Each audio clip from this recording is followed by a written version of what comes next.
You don't need me to tell you that modern Hollywood, in all its infinite wisdom and dazzling ability to churn out endless reboots, sequels, prequels, spin-offs, and other assorted cinematic detritus, has long since lost the art of crafting films with actual soul. But every so often, every once in a long while, a film comes along that not only bucks the trend, but manages to restore faith in the idea that big, expensive blockbusters can still have art, brains, and a healthy dose of good old-fashioned entertainment. And believe it, ggers from outer space is exactly that. Now, you might be wondering, what on earth, or should I say, what in the galaxy, makes this film so special? And the answer, dear inquisitive viewer, as much as it might surprise you, is really quite simple. It's the perfect storm of characters, visuals, and storytelling that somehow, against all odds, manages to thread the needle between high-octane spectacle and heartfelt emotion, delivering an experience that feels like a proper space opera should, grand, sweeping, and unabashedly thrilling in all the ways that matter. So grab your gay whiskey and salty nuts, and join me on a spacefaring adventure, the likes of which we haven't seen since Master Fatman bit the dust. But before we dive nose first into the deep black, dear viewer, let's talk for a moment about the characters, because if there's one thing that makes or breaks a film like this, it's the people who inhabit the story. You've got the roguish leader, Captain B. Dick, who serves as a firm but fair father figure to the rest of the crew, a truly charismatic individual who somehow manages to be both larger than life and entirely relatable. We've got the chief technician, Sergeant Shaved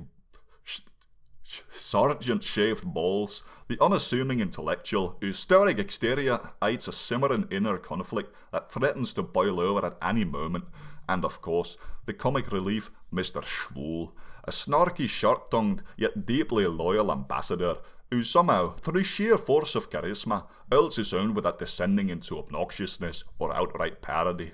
Now, these characters, my repressed friends, aren't just cardboard cutouts meant to move the plot along.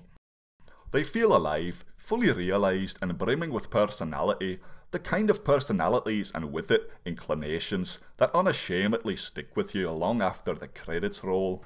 And the visuals, oh the visuals, where do I even begin?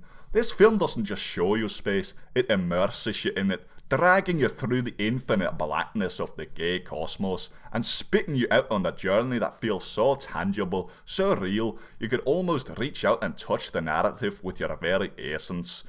But what is space without a vessel to navigate it? The starship, Ring Musculatoris 2, a massive gleaming marvel of futuristic engineering, looms large in its every movement filled with weight and purpose. Now, although this movie lacks any space battles, the fighting we do see on the ground is nothing short of breathtaking, believe that.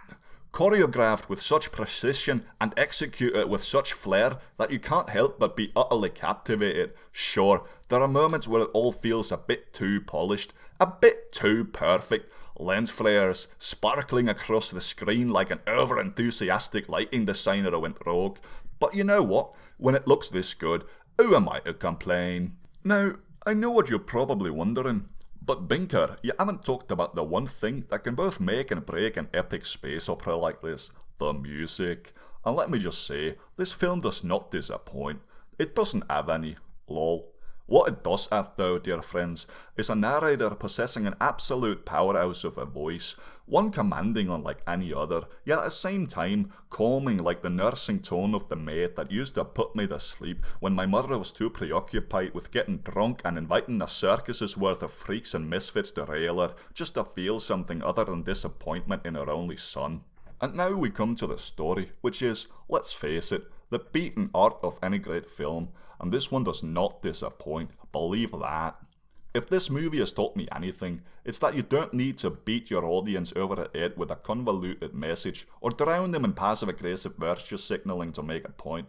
No, what you need is a story that resonates, a tale of identity, sacrifice, and the value of friendship, one that reminds us, in ways both subtle and profound, of what it means to be human, or at least what it should mean, that is, being oppressively homosexual and imposing your way of life onto those who have not yet realised the joy of a world free of women, filled only with the usually repressed homosexual sensations that inhabit the heart of every man. And man, it's genuinely refreshing to see a film that doesn't feel the need to shoehorn in some grim reflection of our own world.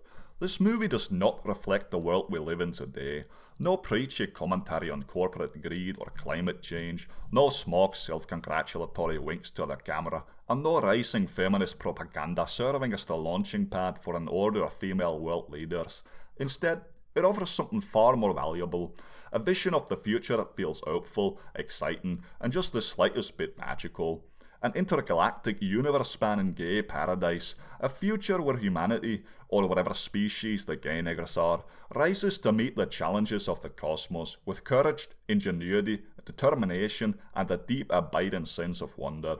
So when you sit down to watch this masterpiece of an indie sci-fi flick, make sure you draw your curtains, get yourself a tub of lube, and anything roughly an inch in diameter with a string attached, because this is a movie that demands your full attention and rewards it tenfold. Anyway, that's all I've got for today. Fuck off.